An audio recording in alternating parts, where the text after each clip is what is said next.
네, 경제성 돌아보기 첫 번째 시간의 세 번째 동영상입니다. 네, 동영상이 좀 많아져서 대단히 죄송하고요. 잠깐 쉬면서 목을 좀 다스리고 다시 돌아왔습니다. 아, 이자율과 복리기간 파트는 그렇게 길지 않으니까 이 동영상은 좀 짧을 수 있을 거예요. 라고 또 거짓말을 한번 해보고 시작하겠습니다. 요 강의 자료에서 핵심적인 부분은 명목 이자율, 그러니까 표시된 이자율, 표시 이자율과 내가 실제 계산에 활용해야 되는 실효 이자율이 다를 때 어떻게 실효 이자율을 구할 거냐 하는 거였어요. 실효 이자율을 구한 다음에는 바로 우리가 직전에 배웠던 이자율의 계산 공식에 넣을 수가 있어요. 그러니까 이자율의 계산 공식에 입력을 하는 그 i 값이 다른 문제에서는 그냥 주어졌다면 이제 요 장을 배운 다음부터는 내가 지금 이 i 값을 알고 있는가, 만약에 주어진 값이 i가 아니고 r, 명목 이자율이거나 표시 이자율이라면 어떻게 해야지 이렇게 i를 구할 수 있는가, 바꿔서 i를 구해서 넣을 수 있는가를 따져본다는 겁니다. 자, 그래서 한번 따져보겠습니다. 제가 크게 두 가지 방법을 알려드렸어요. 하나는 그 공식을 통해서 하는 방법, 하나는 제가 알려드린 팁을 이용하는 방법인데, 리뷰기 때문에 두 가지 방법을 다 따지는 게 여러분들이 귀찮을 거니까, 귀찮다기보다 헷갈리니까 제 팁을 이용하는 방법만 가지고 말씀을 드리겠습니다. 팁을 이용하는 방법의 핵심은 뭐죠? 다 넘어가고요. 핵심 부분만 설명을 드리겠습니다. 복리 기간에서는 우리가 단위를 지금 뭐 1년 단위로 표현하건, 제일 처음에 명목 이자율이 뭐 2년 단위로 표현하건, 뭐 1개월 단위로 표현하건 그건 관심 없고, 그것보다 더 작은 복리 기간으로 이렇게 좁혀서 표현을 할 때 그냥 나누기만 하면 되는데, 1년에 10%면 반년이면 5%예요. 그냥 이렇게 나누면 되는데, 그렇게 잘게 쪼개다가 복리 기간과 똑같은 크기, 복리 기간의 단위까지 딱 줄어들면 그때는 이미 실효 이자율이 됐다는 겁니다. 더 이상은 쪼갤 수가 없어요. 그러니까 그 단위를 원자 같은 거라고 생각하시면 돼요. 가장 기초적인 하나의 벽돌, 더 이상 부술 수 없는 하나의 기초 단위라고 생각을 하시면 되겠습니다. 그러면 내가 복리 기간의 실효 이자율은 알았으니까 그 다음 단계가 뭐라고요? 내가 실제로 구해야 하는 실효 이자율을 알고 싶은 기간으로 이 벽돌을, 요 작은 벽돌을 확장시켜 나가는 겁니다. 그러니까 다시 정리를 하죠. 명목 이자율 기간에서 복리 기간으로 좁혔다가 다시 내가 구하고 싶은 실효 이자율 기간으로 늘리는 겁니다. 명목 이자율 기간이랑 실효 이자율 기간은 아무 상관이 없어요. 서로 뭐 같거나 다르거나 뭐 아무렇게나 해도 상관은 없습니다. 그래서 한 단계, 두 단계. 네, 그러니까 여기 그림으로 따지자면 명목 이자율 기간에서 복리 기간으로 이렇게 좁혔다가, 네, 이렇게 여러 조각으로 나눠서 한 조각으로 봤다가, 이게 복리 기간이죠. 다시 실효 이자율 기간으로, 실효 이자율 기간 안에는 이게 몇 개 들어가나 이렇게 늘린다는 겁니다. 근데 이미 여기서부터는 실효 이자율이 됐다는 거예요. 기간만 다르지. 그걸 이제 예제를 통해서 몇 개를 살펴봤습니다. 예제 4.4와 4.5가 있는데요. 네, 예제 4.4를 같이 보면서 한번 요 얘기를 보겠습니다. 다른 예제들은 제가 풀어드렸고요. 예제 4.4를 한번 다시 보죠. 10년간 매분기 저축하여 3억 원을 모으고자 한다. 그러니까 매 분기 저축을 하는 거죠. 10년간 매 분기 저축을 합니다. 네. 이렇게 저축을 하면 10년이고 분기니까 1년에 4분기가 있고 10년이니까 40분기가 있습니다. 그래서 내가 최종적으로 모으고 싶은 금액은 얼마라고요? 3억 원입니다. 이게 F가 되는 거죠. 내가 여기 넣을 금액은 A가 되는 거고요. 그러면 이 기간이, 우리가 실효이자율을 구해야 되는 기간이 얼마냐 하면은, 우리가 최종적으로 알고 싶은 실효이자율의 기간은 분기입니다. 분기. 왜? 돈을 분기마다 저축을 하니까. 그런데 우리가 알고 있는 거는 명목이자율이 연 4%예요. 1년입니다. 그리고 복리기간은 월, 네, month인 거죠. 자, 그럼 이제 이걸 어떻게 하느냐? 그림을 그려가면서 보여드릴게요. 잠시만, 그림을 그리기 위해서 좀 공백을 만들겠습니다. 여기다가 한번 보죠. 일단 실효이자율을 구하는 것만 따지면 돼요. 제일 처음에는 1년의 명목이자율이 R이 4% 1년입니다. 자, 여기서부터 출발을 하는 거예요. 그러다 복리기간이 1개월이에요. 그러면 우리가 구해야 하는 이자율, 첫 번째 단계 이자율은 한 달에 몇 퍼센트냐 하는 겁니다. 그럼 1년에 4%니까 이걸 이렇게 한 달, 두 달 이렇게 해서 쪼개면 12달로 쪼갤 수가 있죠.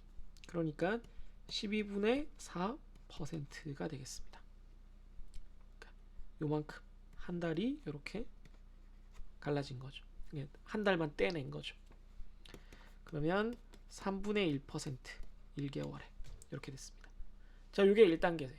1단계 끝났습니다. 이제 명목이자율 뭐 기간 이런 거 다 잊으시면 돼요. 위쪽은 다 잊어도 됩니다. 다 잊는다는 의미에서 색깔을 다르게 해서 계속 진행을 할게요. 깨끗이 잊자는 의미에서. 자, 그럼 이제 얘를 가지고 뭘 구해야 되냐면 분기에 대해서 구해야 돼요. 네. 분기에 대해서 구해야 되니까 우리가 분기의 분기의 실효이자율을 구해야 됩니다. 이걸 이제 구한다는 거거든요. 그러면 한 달에 3분의 1%니까 얘를 가지고 이렇게 와서 하나, 둘, 너무 크게 그렸잖아. 하나, 둘, 셋. 세 번째 크기 무엇? 아무튼 이렇게 한 분기에는 그 달이 3번 들어가니까 3배가 된다라고 생각을 하면 돼요. 근데 3배가 곱하기 3이 아니고 승수로 표현을 해야 된다는 거죠. 그래서 i의 q는 1 플러스 3분의 1%의 3승. 요게 1, 2, 3. 여기서 온 겁니다. 요게 3이라서 얘가 3이에요. 그런 다음에 다시 빼기 2를 해줘야지 이자율이 나올 겁니다. 이해되셨어요? 그렇게 하면은 1%랑 비슷한 수준일 거예요. 쉽게 따졌을 때 다 계산해 놓고 나서 이제 이렇게 두 단계로 완전히 분리해서 보는데 다 계산해 놓고 나면 1년에 4%니까 대충 1년이 4분기로 돼 있으니까 한 분기엔 1% 근처가 될 겁니다. 그래서 1% 근처의 값이 나오는지만 여러분들이 확인을 하시면 되겠어요. 그래서 실제로 구해보면 1.003%가 나와요. 그러니까 한 분기에 1.003%가 됩니다. 이걸 가지고 이제 우리가 A를 F로 바꾸는 공식을 쓰면 되겠습니다. 기간이 얼마? 40분기. 이렇게 쓰면 되는 거죠. 이자는 1.003% 이렇게 됩니다. 자, 이 계산을 직접 한번 스프레드시트로 한번 해보도록 하죠. 네.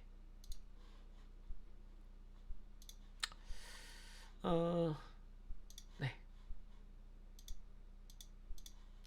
스프레드시트를 보시면 예제가 이게 4.4. 네, 여기 있습니다.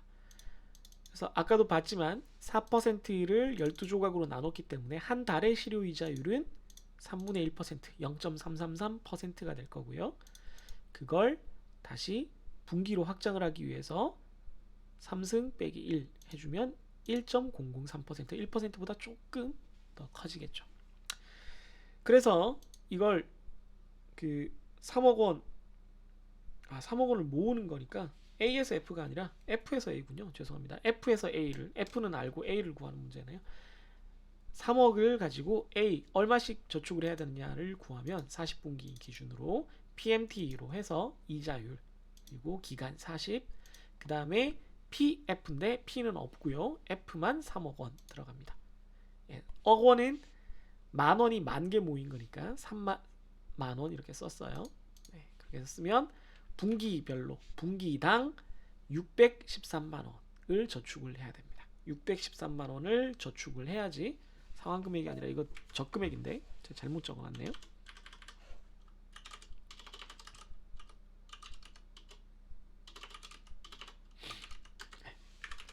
매월 적금한 매 분기 적금액이 613만 원이 되겠습니다.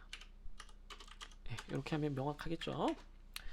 근데 보니까 매월 적금하는 경우에는 어떻게 되느냐? 그럼 매월 적금하는 경우에는 월 실효이자율을 구해야 되는데 월 실효이자율은 이미 요 단계에서 구했어요. 네. 복리기간 단위로 쪼갰을 때 이미 실효이자율이 된다라고 했기 때문에 월 3분의 1%는 이미 실효이자율입니다. 다만 3억을 모으는 데 있어서 분기로는 40번 저축할 수 있지만 매달 저축을 하면 10년이니까 120번 저축을 할 수가 있어요. 요게 달라지고 공식은 똑같이 적용을 하면 됩니다. 0.333% 실효이자율이 달라졌죠. 그 다음 기간도 달라졌어요. 그러나 목표 금액 3억 원은 똑같습니다. 그래서 봤더니 얘는 203만 원을 매월 납입하는 거다. 이렇게 볼 수가 있겠습니다. 그러니까 매월 203만 원이면 분기면은 3번이니까 600만 원 근처니까 613만 원 비슷하죠. 그러니까 매월 납입하니까 더 자주 납입하니까 조금 더 쌉니다. 조금 더 먼저 납입하는 느낌이니까요. 그 차이가 있다는 걸 이해하시면 되겠습니다. 이해되셨나요? 네. 문제 하나만 더 풀어보고 마치도록 하죠.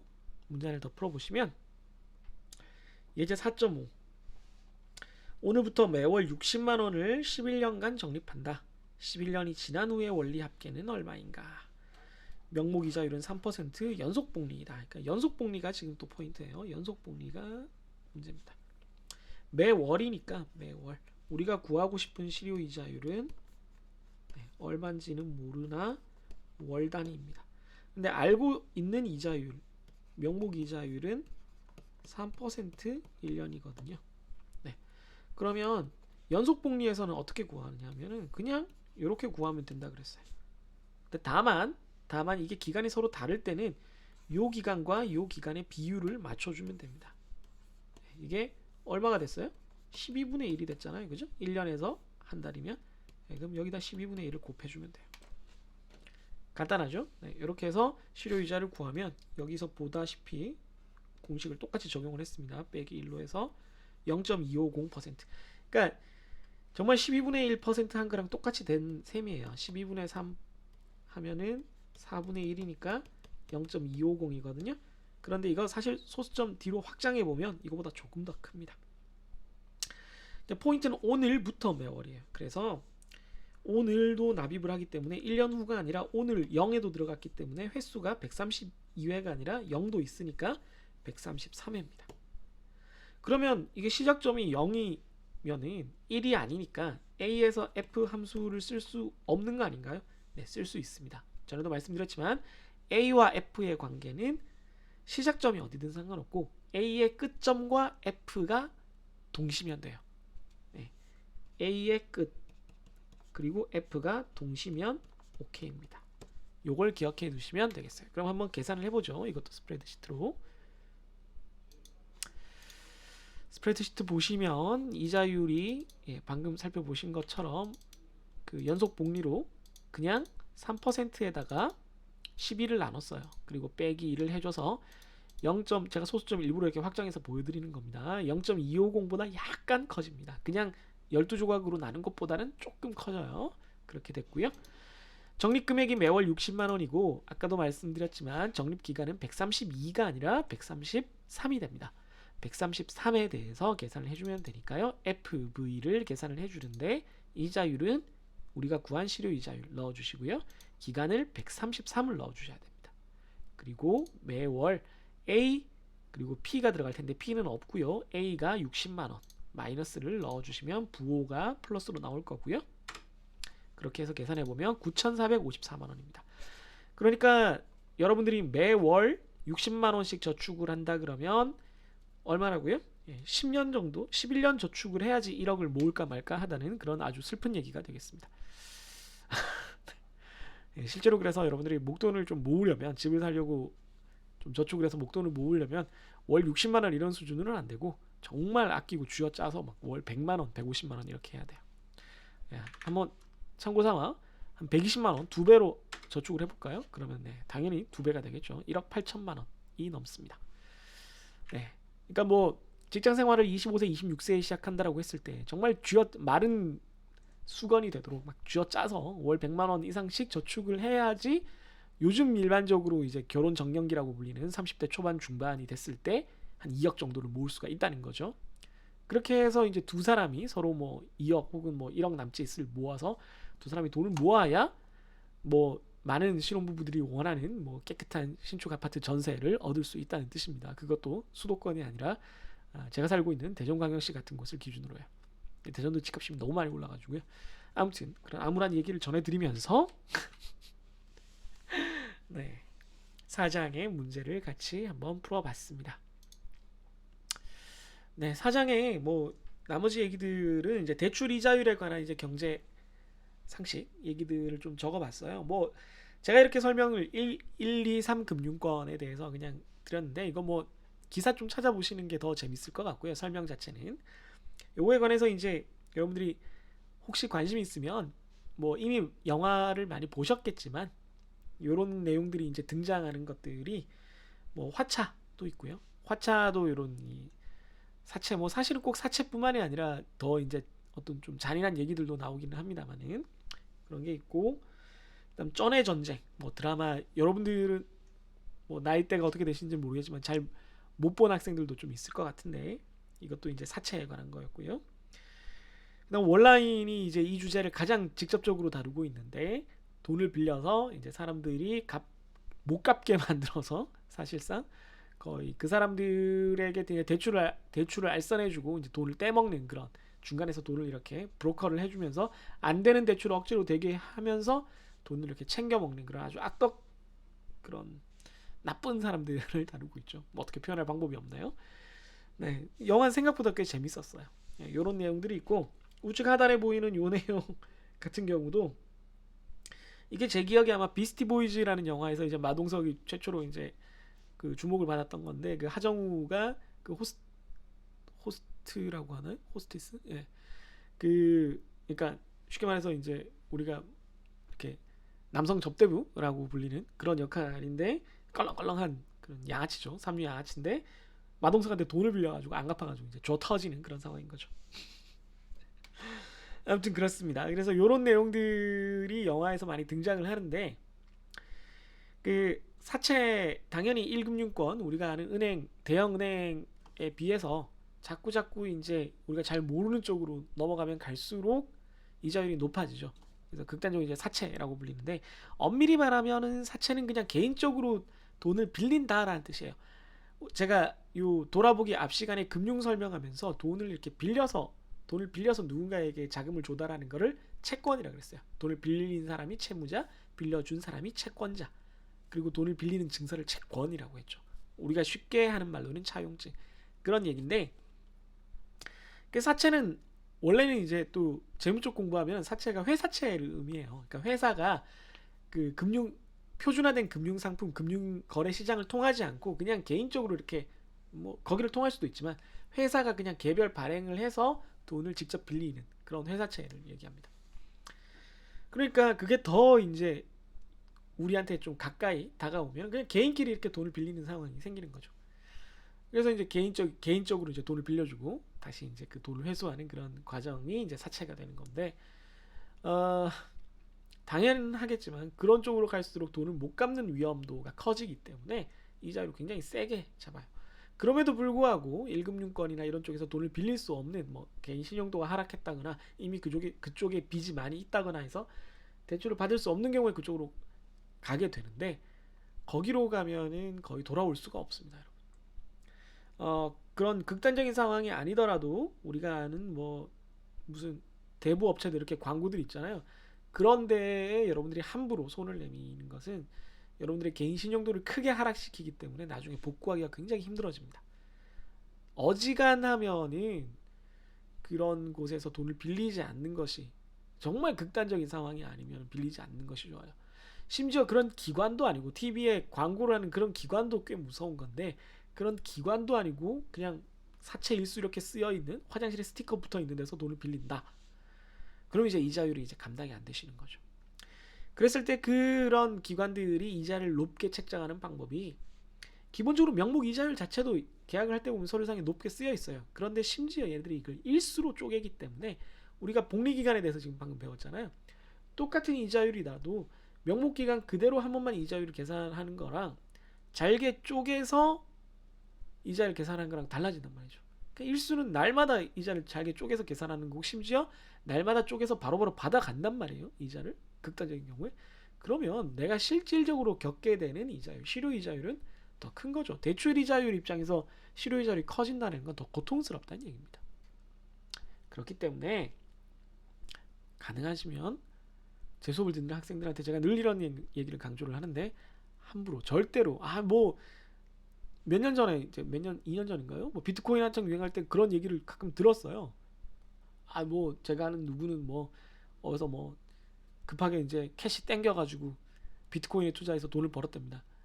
잘 그때 뭐 당시에 몇 달을 기점으로 돈을 번 학생과 좀 슬퍼진 학생들이 나뉘었었는데 번 학생도 벌었으니 망정이지 이미 신용도는 떨어졌을 거고 돈을 잃은 학생은 신용도 잃고 돈도 잃고 다 잃은 거예요. 회복하는데 굉장히 오래 걸립니다. 그런 일을 여러분들이 절대로 겪지 않으시기를 바라면서 걱정스러운 마음에 이런 걸 늘 이렇게 적어놨습니다. 요즘 이게 더 심해져서 이제 P2P 금융이라는 말까지 나왔어요. P2P 금융 원래 P2P는 이제 피어 투 피어 사람 대 사람이라는 얘기입니다. 그러니까 피어 투 피어 방식은 이제 중앙에서 네트워크 보통 네트워크 같은 데서 중앙에서 어떤 이렇게 공통적으로 이걸 주는 사람 어떤 물건이 전달돼야 된다 그러면 모든 사람의 물건을 일단 내가 다 받았다가 다시 필요한 사람한테 갖다 주는 게 아니라 이거 필요한 사람 이거 줄 사람 이렇게 해서 그냥 연결만 시켜주고 자기들끼리 직접 이렇게 거래를 하는 걸 P2P라 그래요. 뭐 여러분들이 뭐 그 주로 이제 영화나 드라마 불법으로 다운로드 받을 때 많이 쓰는 토렌트 같은 것들이 대표적으로 P2P 네트워크를 이용을 한 거죠. 그러니까 어딘가에 이제 누가 그 네이버 빅파일이나 뭐 웹하드에 이렇게 올려놓고 그걸 다운받는 게 아니라 그냥 나 이거 있어 그러면 필요한 사람이 손들면 이제 직접 네트워크로 이렇게 쏴주는 거죠. 개인 대 개인으로. 그게 이제 P2P가 되는 건데 금융을 이제 그런 식으로 한다는 거. 돈을 빌리는 걸 그렇게 하는 거예요. 돈을 빌려줄 수 있는 사람들과 돈이 필요한 사람들을 이렇게 연결만 해주고 이렇게 하는 걸 그 사이에 수수료 먹고. 당연한 얘기지만 이게 돈이 아주 많은 기관이 돈을 빌려주는 게 아니고 돈이 그렇게 많지 않은 사람들, 돈이 약간 여유가 있는 사람들이 내가 이걸 돈을 빌려줌으로써 내가 이익을 취하겠다는 거잖아요. 이자를 통해서. 그러면 당연히 이자가 낮을 수가 없죠. 큰 기관이 운영하는 거에 비해서. 이자가 높아야지만 그렇게 하는 막 귀찮은 걸 다 무릅쓰고 그렇게 하는 거에 대해서 이익이 발생할 거고 또한 중간에 또 누가 끼면 그걸 소개해주는 사람도 또 돈을 가져가게 될 거고 그렇기 때문에 그럴싸한 말로 혹해 보인다라고 해서 그걸 하시면 안 되고 아까도 말씀드렸지만 가능하시면 언바론이나 이런 걸로 부모님 론으로 해결을 하시고 효도하시고 나중에 잘 갚으시고 그래도 안 되면 이제 유명한 은행들에서 빌릴 수 있는 범위에서만 어떤 것들을 하셔야 되고 그렇지 않고 점점 이제 이자율이 높아지는 쪽으로 가시면 이자율도 문제고 나머지 신용도도 문제고 복합적인 여러분들이 어려움을 겪으실 수 있다. 이런 주의사항을 늘 매학기 제가 말씀드리는 거지만 말씀을 드리고 싶습니다. 네, 오늘 리뷰라고 해놓고 너무 길게 해서 좀 미안하긴 한데 어쨌든 여러분들이 그 질문을 너무 안 올려주셔서 지금 2020년 1학기 기준으로 질문이 너무 안 올라와서 좀 걱정돼서 사실은 이런 시간을 마련한 거고요. 좀 일정 범위를 이제 묶어서 좀 대형 그 시험을 대체하는 대형 퀴즈 시간을 가질 건데 그러기 위해서는 여러분들이 공부를 좀 하셔야 되고 차근차근 동영상을 다시 다 보셔도 되고 이렇게 돌아보기 위해서 핵심적으로 제가 찍어드리는 거 그리고 또 다음 돌아보기 시간에 또 제가 좀 풀어드리는 문제들을 보셔도 좋겠습니다. 사실은 둘 다 봐야 되겠죠. 그래서 공부를 좀 하셔서 준비를 많이 하시고 늘 말씀드리지만 여러분들이 질문을 많이 해주실수록 더 많은 동영상과 더 좋은 강의가 제공이 되는 거예요. 인생 만사 그 작용과 반작용 액션과 리액션의 조합 아니겠습니까? 여러분들이 좀 더 그 강의에 그 애정과 관심을 가져주시면 이 김 교수도 여러분에게 좀 더 좋은 내용으로 보답을 해드리도록 하겠습니다. 그러면 여러분들, 제가 여러분들을 나름대로 위한다고 이렇게 돌아보기 시간을 가졌는데 여러분들한테 조금이라도 좀 도움이 됐으면 하는 바람이고요. 공부 열심히 하시고 다음 또 동영상 강의나 다른 과제에서 다시 만나도록 하겠습니다. 그러면 다음에 다시 뵙죠. 안녕히 계세요.